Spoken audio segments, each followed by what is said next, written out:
Joining us now, please welcome Emmy and Peabody Award-winning journalist Michele Norris.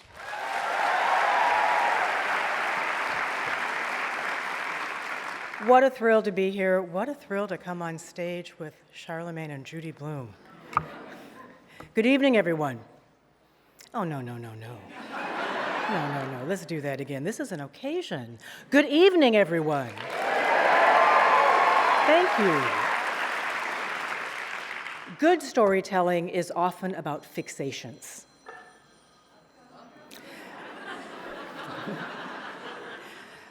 Things that you just can't let go of, something that gets in your mind and it just stays there. Sometimes it's a memory, sometimes it's an aroma, sometimes it's a person, sometimes it's a thing, and the thing that I'm going to talk to you about tonight is a thing that is stuck in my mind. It's a piece of furniture. It's called a sideboard. You know what a sideboard is? It's like a buffet, but a little bit fancier. That thing that sits off to the side when you're having a big event with your family, and the table is too full that all the side dishes won't fit at the table, so some of them go over on the side table. It's where it holds the punch bowl. This is the center of something in my mind because it's the center of a story that I received. You see, I'm a storyteller and a story collector. I run something called the Race Card Project. I collect stories about race and identity in just 6 words. And a 6-word story came to me about a sideboard. And when I heard that story, I couldn't let go of it. Maybe it was because my grandmother in Birmingham, Alabama, had a sideboard that she was so proud of. Wood, it was wooden, it had a marble top, and we used to have to polish the top of it. But the sideboard that this fellow wrote to me about from the Midwest was a sideboard that had been built by slaves. In fact, that was his 6 words. This sideboard is built by slaves. And I received that story, and then it took me a while to get back to him because over time I've collected more than 500,000 stories, so it takes me a while to get back to everybody who's written to me. And all these things stay in my head such that I sometimes don't even know where my keys are because I have so many stories in my head and so many fixations on the things that are in the story, but this one really stuck with me. And so I wrote to him and I said, I want to know more about the sideboard. And he responded and said, it's been destroyed. Huh, yeah. That was my response. I felt like I had been crushed. I was angry. I had to leave the house. I went and took a long walk. I was emotional. I actually shed a few tears over this. And I had to figure out how to call him because I didn't want to confront him. I wasn't going to exactly wag a finger at him, but I kind of was. And I just wanted to know why he would destroy something, because I understood that it might have been difficult for him because of the history, the weight, both the physical weight and the weight of what that represented. But it meant something different, I guess, to me because of the people from whom I am descended, the people who made something like that. And when I finally got him on the phone, he explained, oh, no, it's not actually destroyed. Whew. But he gave it away. He couldn't find someone to take it because it was so big and heavy.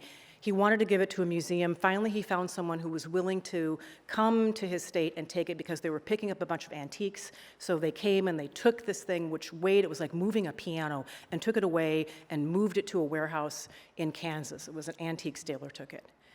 And as we talked, he explained to me why he just couldn't have it in his home.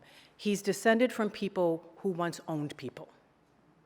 And that sideboard has been moving through a series of consecutive houses, getting smaller along the way. The house that they owned in the South was big, and then a smaller house, and then they moved to the Midwest in a smaller house. And he lives in a very small house, and he said, I didn't have room for this side table, but he also just didn't have room for it in his heart.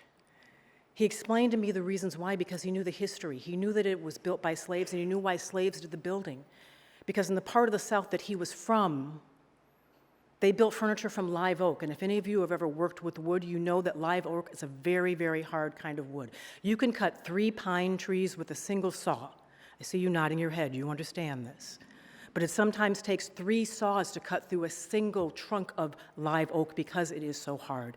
And because it is so hard, the saw sometimes will fly off another direction. So when you go to a community and you know who was working on wood because you would see the results of that, lost fingers, maiming, they'd lose arms, they'd have all kinds of cuts about them. So they decided, we're going to let the enslaved do this work because it's just too dangerous.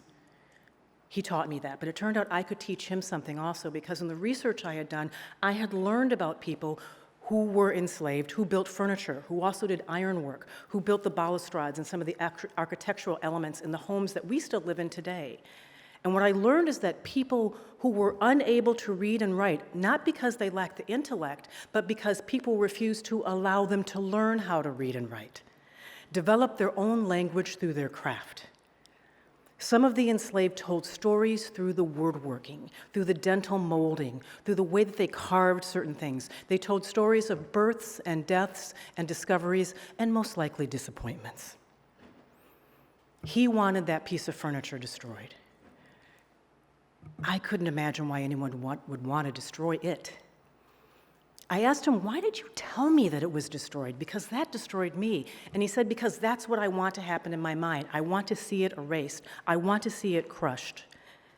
And I just can't understand that. I understand why people want to outrun a history. It's something that's perhaps something we should be thinking about.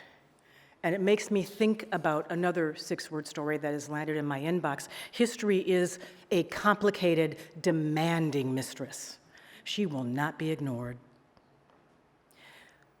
We know that right now, in the moment that we're living in, we get to choose our future in terms of climate change, in terms of electoral politics, in terms of how we treat each other. But there are a lot of people right now who are also invested in the idea that they get to choose their past. But do they? But should they? All I know is that I will never forget that sideboard. I never got to see it, and yet it's still in my mind. And the dude who lives in the Midwest, who inherited the sideboard but decided to give it away, he can't quite forget about it either. Whenever he calls the person who took it, they struck up a friendship, and he calls and he asks, how's, is it still there? Is it still in the warehouse? It turns out it is still in the warehouse, collecting dust. It's not in a dump yard. It has not yet been destroyed.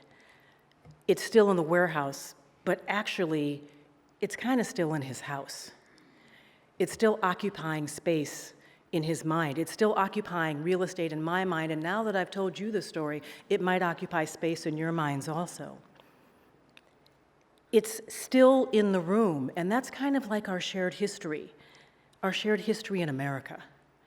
It's both beautiful and ugly, complicated and sticky, and impossible to outrun.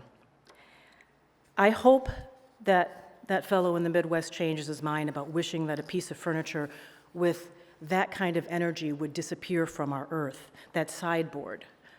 That piece of furniture is a little piece of America's history, and that sideboard still has stories to tell.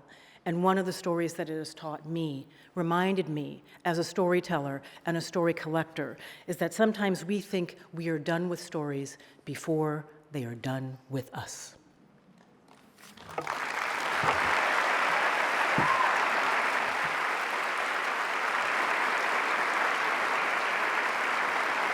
Happy anniversary, Simon & Schuster. 100 years sure looks good on you.